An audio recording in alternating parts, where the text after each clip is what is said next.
The crowd was dispersed effectively with no injuries to law enforcement, and we continued conducting that Title VIII mission. So let me say we continued that Title VIII mission. That's the most important thing there, is we're not going to be deterred from taking these bad people and bad things off the streets. Several dozen yesterday. Despite the attempts of those anarchists to disrupt our operations, the target that we were after yesterday, it took us till 10 p.m. last night to apprehend that individual. We did. His last name was Urice.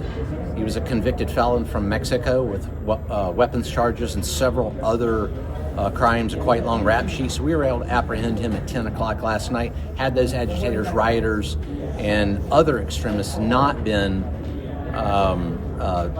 disrupting our operations, perhaps we would have gotten him earlier and gotten him off the streets earlier before he had a chance to hurt, maim, or kill more American citizens. And there was a service station earlier in the day. It was not the one towards the end of the day where the riot occurred, but one earlier in the day that did deny service inside the station. We still pump gas, the gas pumps.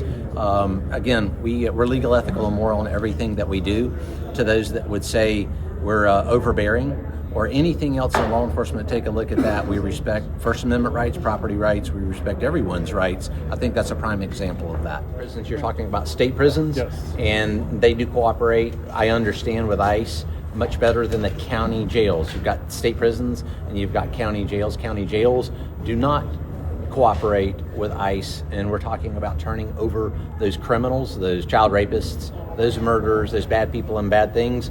ICE needs to be able to pick those folks up before they get onto the streets to harm American citizens. You may have heard that we apprehended a convicted felon last night that had a significant rap sheet. That individual was out on probation.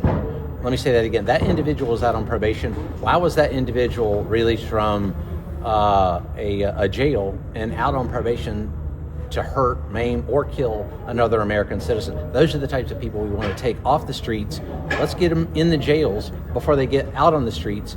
And if folks are a bit disturbed, I understand there's a very small minority that are disturbed that we're here in the communities. Well, that's why.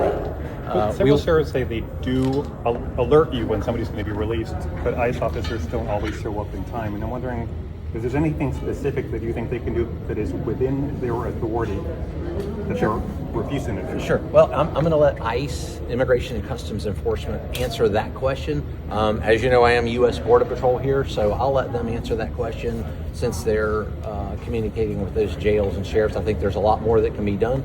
Obviously, there's a lot of criminals that are being released right out on the streets because we saw that last night. Thank y'all. Would indulge me in a follow-up question? I'm done.